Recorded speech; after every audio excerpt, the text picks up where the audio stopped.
Welcome to today's episode of Tech on Tap. My name is Adam Herman with DataBank's technical team. Today we're going to be talking about data overlaying on documents. A lot of your solutions that have been implemented already have had minimum requirements needed to just get the information stored. But what if your requirements change and you need to get more off those documents to help support other initiatives, other agencies, other systems?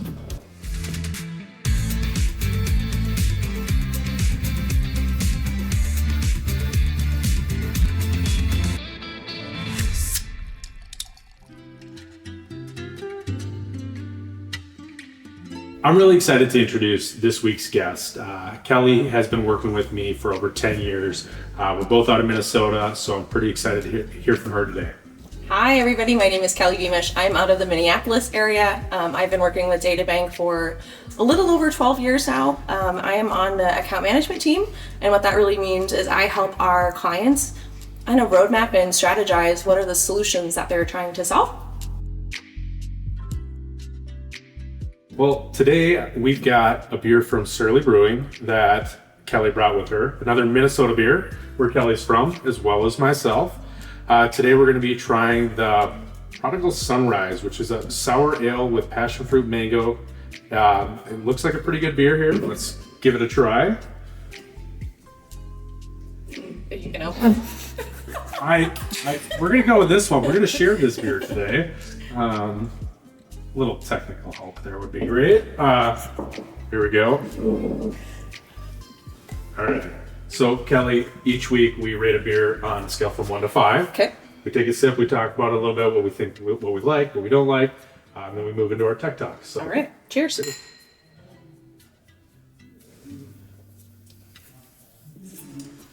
That is fruity. It is fruity. It's It's sour. very tropical. Ooh, Yeah. tropical. Yeah, I'm getting the mango flavor hard there. Yep. So, Kelly, I'm assuming you're not the most beer drinker out there, but No. so if you were out of the beers you drank Mm-hmm. on a scale from 1 to 5, what would you give today's beer? I'm not a big fan of tropical, so I'm gonna give this one a 2. A 2. Yeah. Okay. Knowing it's a sour beer, what it tastes like, it's pretty good though. I'll probably give it like a 3.5. Yeah. So, in summary, with our beer ratings today, we got a 2 and a 3.5, so we'll chalk it up to a 3 rating. It is a good beer though for those that like sour beers. So, thank you. Today we're going to be talking about a solution that we put out for a government customer. It's one of Kelly's accounts.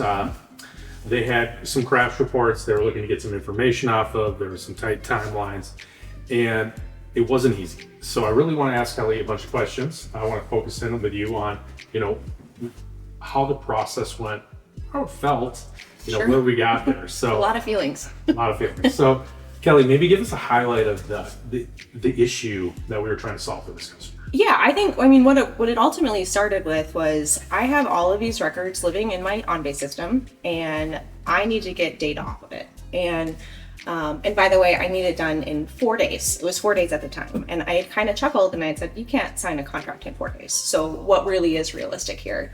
What they were ultimately trying to do is they had hundreds of thousands of records living in their OnBase system. But in addition, they also had hundreds of thousands of records that were still paper-based. The goal was to get the data off of those forms, which in the beginning we thought was one thing, and in the end it turned into something else, which we can get into. But they really needed to share this data with other state systems and other federal systems. So that was really the crux of the issue, is we have all of this data, all of these documents, and we don't have a way to share them with the people that we need to share them with. Yeah, so I actually got involved with this one, which was kind of cool. So we're looking at a solution where we thought we were going to only need to pick up a couple handfuls of index fields, and it turned into 450 plus index fields. Yep. It's not normal. It's doable. Everything's got a solution. Talk about a little bit of how we got to the understanding of, hey, we're going to do one thing, we end up with the next. It's a very project-based issue we see these days. Not quite understanding the scope of where we're going and changing as we go. But maybe talk through how. Yeah, I think from a government perspective, there's always this idea of this is what we want to start with, and it quite changes as we go along the project and realize, oh, we forgot this requirement, or we forgot this agency, or we forgot, Joe over here needs this data for this reason. The handful of keywords that we were originally targeting is what was living in their OnBase system already, and that was a no-brainer. Yes, absolutely, we can do that. As we went further on the project, they identified 300 plus keywords that their integration partner needed. Then it was looking at all of these partners that they're integrating with, and there's over 5 or 6 of them, and what data do we need to provide each partner? And ultimately it came into we need to collect everything on these forms, and these forms are collision reports, and so those collision reports are sent in by each county, and so you can imagine the people that are filling out these collision reports fill them out differently county to county, or even sheriff to sheriff, right?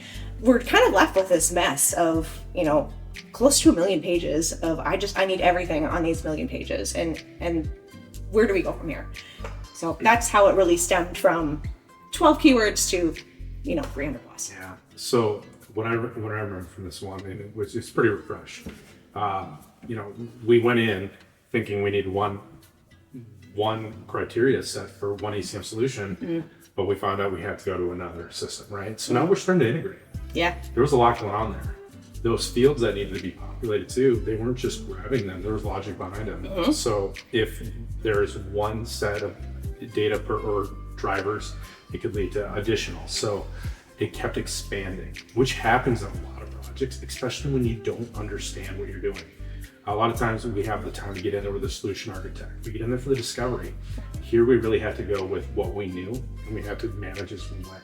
It was definitely, we're figuring things out on the fly. And, and when we talk about that, we're so engaged with our clients. I mean, on the phone with them 3+ times a day of just trying to figure out, okay, where are we at now? And really to the point of, we just need to sit down and figure it out. We have to stop meeting all the time and really just let us get to work and let us figure this out for you. And, and ultimately we did. In the end, it was okay, but it was definitely a struggle to get there. I mean, there were a lot of outside pressures on this agency that led this project to be, we need it done in 4 days, right? But it all worked out in the end. Yeah, I think, as we look at that too, struggles, right?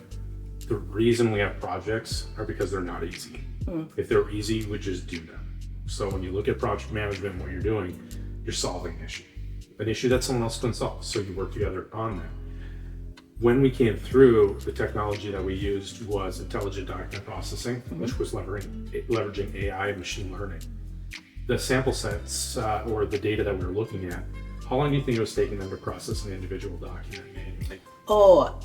So what they were doing is they were taking one paper document and manually indexing 300 plus keywords into this other system that they were utilizing, and it would take at least a minimum of 20 minutes each form.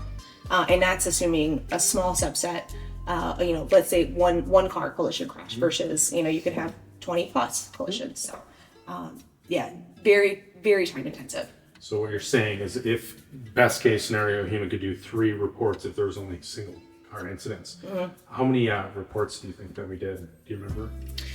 Oh, well, we processed about 1 million pages. And so I think we're right around probably 200,000 reports at this point. And now keep in mind that in this particular instance, we needed to go backdate, right? We had to go back a couple years to when they had stopped sending these reports to their partners, just due to the fact they couldn't, right? They didn't have the manpower to do it. And now we're working on day forward as well. So this is a process that will continue on. Even as their line of business applications changes, there still is a need to capture all of this data. So one of the reasons this is one of my favorite solutions we've solved a problem. There was a huge ROI and time saving there. So if an individual could do 3 in an hour, 3 crash reports, we had hundreds of thousands of these, and they couldn't have done this in a year without the tools that we had. That is huge, right? Yeah, I remember us sitting down trying to figure out from a manpower perspective, could we even manually index these in time, right? And instead of taking the time to set up the technology for the back end, let's just crank through them and try to do this manually with our staff. And even then there's literally not enough time in a day. We would never meet the deadlines that they needed to meet doing these manually. In a lot of the things that we do with projects that I think are so much fun, we're taking all the old stuff, we're getting it all set up for new, right? Now we're sending it to an ECM solution, we're sending it to another solution. They're getting all the data they want. But now we built that.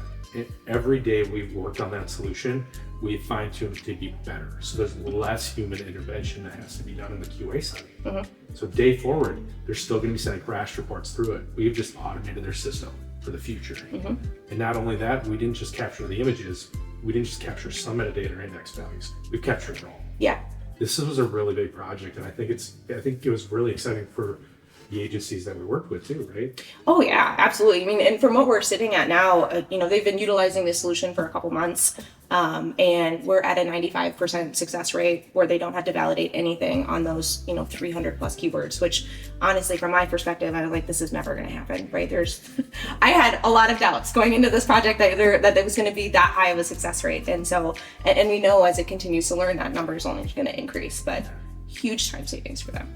Yeah, I know there are some lessons learned I want to talk about too, because this is really important. I know when I got involved in the request for time frame, it wasn't going to be that. So we made it very clear what that was going to be. It was much larger than they wanted, but at the end of the day, they started to see the amount of effort that was taken to build it. So, as we go into these engagements and we start to look at the scope of work and what's entailed, I mean, the value was there, right? And what they're doing day forward, 95% accuracy, that's huge. If you think about that, you've just saved 95% of human labor. Yeah. What does that equate to? Do you know how many people they had helping through this labor at all? When they started, when they were doing them manually, it was actually like one part-time person trying to keep up, which was just obviously unattainable, right? It just was not happening. Now they have maybe a team of 5 or so that's just kind of going through and doing the QA on the 5% that the tool is picking up as an error. Do you have any idea of what that would have been if we didn't put the tool in? How many people would have to throw at it? I believe we did the math. It was a loaded question, so. I think we equated it to like 120 people working full time for 3 months. Was it? I think it was more than that too. Yeah. And that was based on the documents that we have. So Yeah. a lot of times, like when we're talking, we don't know, right? Is it one vehicle? Is it 3 vehicles? Is it 5? Yeah. Each one of those could, equate to more. So. Well, and that was really the crux of when we, these requirements kept changing is, here's my 220 keywords. Just kidding. It's actually more, at least 400 plus on most of these. And so, again, just like getting our tool set up to handle that amount of keywords was quite substantial. Yeah, and that's always difficult when you're doing projects, right? So you've got one set of scope, which gives you a date, and those change. And the just kidding, right? It's no one new. Yeah. It was a learning process for all of us. For the customer and for us together. And that's what's really fun about getting into these engagements. You get to partner through these projects. You get to solve big problems and you get to create awesome solutions that are going to continue to help. So do you think that half-time worker is going to be able to manage this going forward? I think eventually, yes. Eventually we'll definitely get there. Especially as we continue to see the increase of that 95%. The cool thing with the IDP products are we can continue to modify and validate as we hit exception queues with documents to make them better. So as long as we're educating that solution as it goes, it does need to be trained. It's going to be less and less for that individual to the point where, the old stuff, it probably will pass through. But there's always going to be new variations that come in. There's going to be someone that does something different that doesn't get picked up, new forms. Yeah, eventually that form is going to change, right? We know that state forms like to change frequently.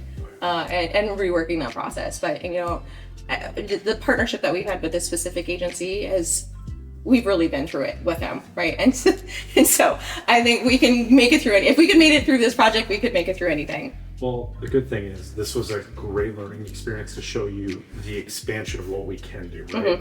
Those requirements aren't always going to be there.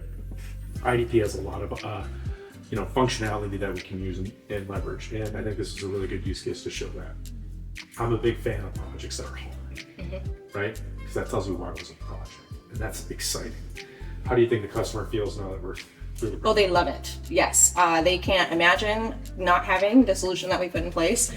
Even as we were just starting out with it, they're like, I like this already more than what I'm doing today. Like, this is already a time savings for me. And moving forward, we'll be looking at additional types of forms for them.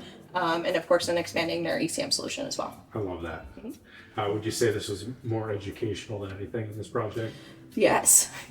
I think it tested a lot of our patience, but we got it done, and it was very successful.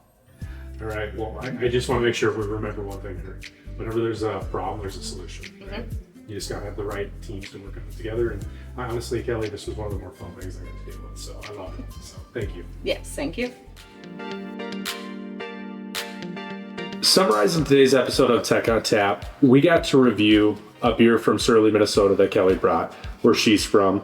It was a sour beer. It may not have been my ideal taste beer, but yet we had fun doing it.